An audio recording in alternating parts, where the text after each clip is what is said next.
The main reason I'm here is because the majority of our clients are in media entertainment, right? So this is what the architecture behind the scenes looks like at a post-production facility or at a studio when they're trying to do 8K editing, finishing, VFX work, and how do we get these guys the content they need, and how do we get them to be able to work and collaborate off of content that is, in the terabytes of size. We've pretty much standardized on IP. So let's talk through the different components here, right?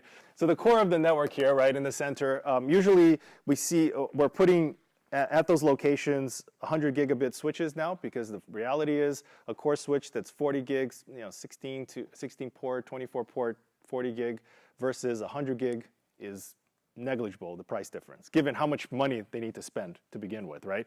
It's negligible difference. So there's no point in putting 40 gig switches anymore. You can put a 100 gig switch. That 100 gig switch, those ports can do 10, 25, 50, 40, and 100, right? So they're multi-use. So we put that in the core of the network. At the edge, we usually see 10 to 40 gig switches. If you're doing 8K, for sure, those are going to be at least 25 gigabits per second. That's the minimum we need to make that work for 8K.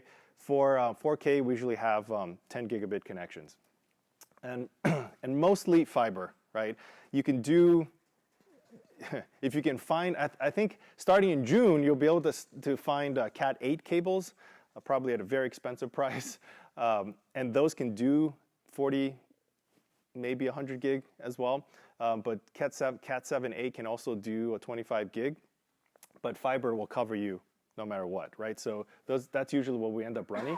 And then connected to that, we have a storage system. Now, these storage systems here can usually push, but each node can usually push anywhere around 12 gigabytes per second, right? So multiply that by 8 to get the gigabits, right? Each node, right? So we usually have a farm of 2 to 4 of these nodes. And then in front of that, particularly for 8K workflows, and higher, some of our customers are doing 12K workflows, if you can believe that. So for those kind of situations, what we'll do is we'll put a multi-node server that has NVMe in there. So do you guys all know what NVMe is? No? So SSD storage, right? So everybody's aware of SSD storage. So NVMe storage is basically SSD on steroids. It's plugged directly into the PCIe board, right? So it's got all the bandwidth of a PCIe board. So even a consumer level NVMe, a single chip, not a single chip, but sorry, it looks like a chip, right? It looks just like a memory board, right? Can do easily 2 to 5 gigabytes per second, right? A cheap consumer one, right? To give you an idea. To compare that with an SSD is going anywhere, on a cheap consumer one, you're probably looking at 400 to 500 megabytes per second, and at a top range of about 600, 700 megabytes per second on an SSD. So NVMEs are a big jump over that, right? So what a node like an Accelero node is, basically it's a server that has 4 computers in it, and each one of those computers actually has 8 NVMe chips in there. So you can imagine the level of bandwidth throughput that we can get out of this, right? So we need this kind of throughput because of the kind of work that those editing stations are doing. And at the same time that those editing stations and finishing stations and VFX workstations are working, right, there is real-time review going on, right? There's a movie theater somewhere that the customer is coming in to review the shots, or the director's coming in to review the shots, and they need real-time playback. At the same time, there is work being done that needs to be rendered, right? So we have render farms.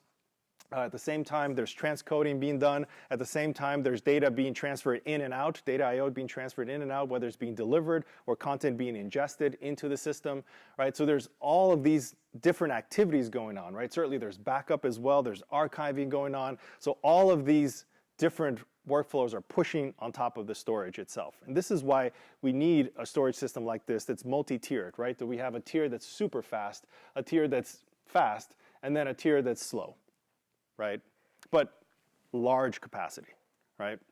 So this is how we're able to make a post-production or a facility or a studio work around 8K and above. So depending on the speed of that network and the speed of that storage, we can go, this particular setup can do multi 8K and could do, obviously less units of 12K as well, right? So if you think about how content is being produced today, a lot of our customers are telling us directors are going crazy. They love these new cameras that can do 12K. But if you think about what that means, right, you can shoot three cameras as a director in a normal film or TV. But in VR, that's 16 to 24 4K cameras ingesting at the same time, right? And so a lot of our customers, some of our customers are doing that in real time, right? So we need to push that kind of data in real time across the network, right, and deliver that in real time. I think we're going to be at another Samsung event, or maybe it's at AT&T Samsung event, where we're going to demo like an actual real-time VR to VR telepresence kind of thing using 5G technology. But anyways, I digress a little bit there. So let's talk about what it actually looks like inside of a room, right? So this is closer, hopefully closer to your world, right? So inside of one of those edit bays, right? Inside of one of those locations, those workstations that I showed you on the other screen, right? What do we actually have, right? So usually what we have is a setup similar to this, right? Some kind of DaVinci Resolve station, a lot of color accurate monitors, and some presentation monitors as well. So in this room, we usually have one or two of those TVs, as well as the color accurate camera monitors, not to mention the actual stations themselves, right? We'll have usually a dual, if not quad monitor setup, right? And so how do we actually get data from the field, so to speak, or from storage over there, routed over there, right? So traditionally, how we would do that is through a SDI video router. Usually for 4K, we're looking at quad 3G connections, right? By the way, you all know SDI cabling, I'm assuming, right? I don't have to go through. Okay, all right. So, and if you have in the facility 12K or 12G RAN, then you could do one 4K out of that, right? And that's about it. That's how much you could do, right? And so with the proper video routing, very expensive video routers, we could probably get this to multiple different bays in the same facility, right? So now when we try to extrapolate that to 8K or higher, that amount of cabling starts to become a real problem, right? And the amount of equipment and the expense of the equipment required to do that kind of routing becomes a real problem. And this is why in this setup here, you see that we have a fully, not end-to-end, but a fully IP setup in the middle of it, in the core of it, right? And the purpose of this, and by the way, this is using the latest SMPTE 2110, traffic, the SDI traffic can be encapsulated into the SMPTE 2220-6 standard as well.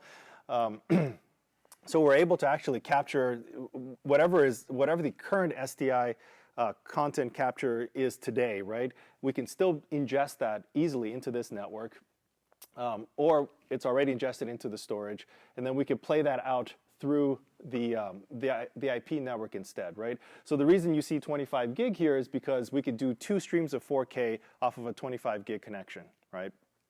And certainly if we go to 40 gig or 50 gig, you can just start to do the math there, right?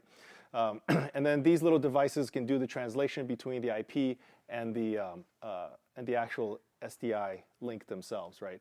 Now, that's today, right? Because very few vendors are doing end-to-end, right, IP, although that already does exist, right? We just have most of our customers still have legacy equipment. They're not about to change everything on both ends, right?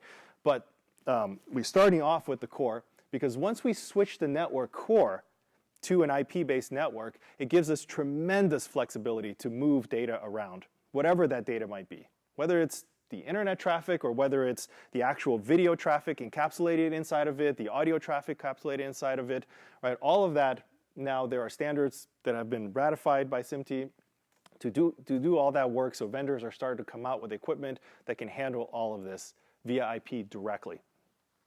And so the advantages of that, one, if you no longer have to have, so a lot of our customers have a production IT versus a corporate IT, so to speak, right? And those two sides tend to be really angry at each other all the time, right?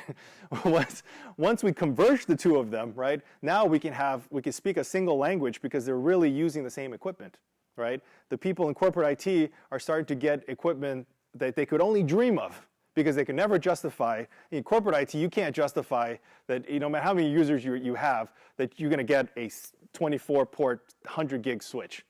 You just don't have you don't have the data to prove that you need that kind of bandwidth. But the moment you talk to your production IT guy, and the guy will look at that and goes, well, we'll just do a couple of 8K edits, and boom, there it is. We'll fill up that entire pipe, no problems, right? And so it starts to become a real great conversation between the two of them. And now we've simplified it, right? We've simplified that network. We don't need two different kinds of networks. We don't need two different sets of equipment. We don't need two different sets of budgets, and so on and so forth, right? So there's that piece. The other piece of it is the fact that with equipment like this is embryonics, but you can, Everett's makes stuff like this, equipment like this, Aperi does as well. And these are FPGA based, right? In other words, they can be on the fly, reprogrammed to do all different kinds of things, right? So really it's just a medium converter. So we can get medium converters like this that can support really any standard we slap on top of it because the chip inside of it is programmable on the fly, right? It's an FPGA chip. And so we could do some really interesting things with it. From a flexibility standpoint, is great because we could put these things in and then it future-proofs them for as much as you can future-proof anything, right, in this world. And then as far as, and then again, we can now reuse existing equipment, and we can start then to also support equipment that's IP-based, natively IP-based, right?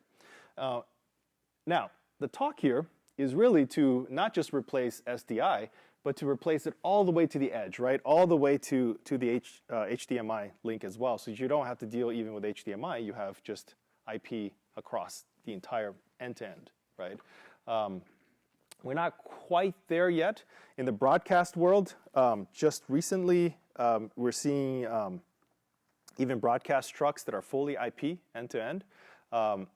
Frankly, in that world, vendors don't even have to talk about IP. They just start to tell their customers, yep, we can support putting another camera there. Oh, yep, we can support 8K. No problem, we can capture 3 more cameras in that location. Whereas before, you were limited by how many cables you ran or how much space you had or how much equipment your router, how much throughput your router had, and so on and so forth, right?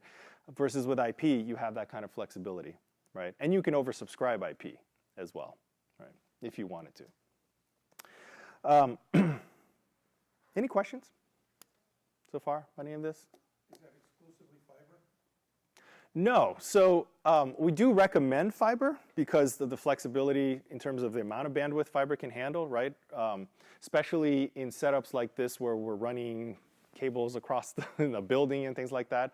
But you can do 10 gig with Cat 6A. You can do up to 25 gig and 50 meters with Cat 7A. And with Cat 8, which is coming out in June, hopefully, you could do 40 to 100 gig, 40 gig over 50 meters as well. So, although Cat 8 cable is 4 twisted pairs that are very thick. So just one cable is very thick compared to a fiber, which is, fiber, right? So now, this can be done, like even at the edges, right? You don't have to have fiber at the very, very edge, right? So that's a transceiver, but we could pull a transceiver out and put a DAC cable in there, like a direct attached copper cable, right? So those are a lot cheaper than transceivers with fiber, right? So that's an option as well at the ends of it. We push all of our clients towards this kind of setup now. Frankly, it's just not worth pulling 12G SDI cables across a building or 24G. It's just not worth it, right? So you're also telling me that you're not running, big HDMI 2.1 matrix switches anymore? No. You're doing everything over fiber or over network switches? Yes, absolutely. And you have full bandwidth to do it? Yeah, more than enough bandwidth, right? More than enough bandwidth? Yeah, more than enough bandwidth. We are recommending most of our customers go with 100 gig at the core, right? You can do this with 40 gig, right? You can do 2 streams of 4K on a single 25 gig connection, right? So it is possible to do it. It's just that the price difference is not that high. Well, what's the price difference to Oh, it's a tremendous difference. Tremendous difference, right? But 1 gig, there's only so much you can do, right? So you have to transcode everything to get the data there, right? I mean, So but that's, most homes are just going now, Yep. getting to 1 gig. yeah. So to tell someone they gotta go to 100 gig, Well, you don't have to go to 100 gig at a home, I don't think, right? Because I mean, you could do 4K over 10 gigabit. That's not a problem. And the price difference from 1 to 10 has dropped dramatically, right? And you're not, setups like this, right? Because we're running multiple signals at, multiple 4K signals plus sound, or we're running 8K or 12K signals. That's why we have that core, right? being 8K ready here, I mean, that's Yeah. the whole point. Yeah, exactly, right? So being 8K ready, right? So the normal we're not seeing a lot of consumer switches that can do 25 gig just yet, right? So the price is still pricey, yeah. And part of the problem with 25 gig is it's just not a common standard, right? I just use it as an example, but the reality is you're going from 10 to 40, right? And so here's what I would say. You can get, not necessarily at an Arista enterprise level, right? But you can get a 40 gig, like a Dell switch, like a Dell Force 10 base switch, right? That would give you, so one of their half switches that has 300 gig ports, right? Which you can break out into 4 40 gig ports, right? Will cost you somewhere around, if you get good pricing, somewhere around $8,000. So, maybe a silly question, but what is the intended purpose of this 8K content? Is it direct to consumer? Because there's no DCI 8K. You can't Yeah. play this in a movie theater. What are you doing with all this 8K production?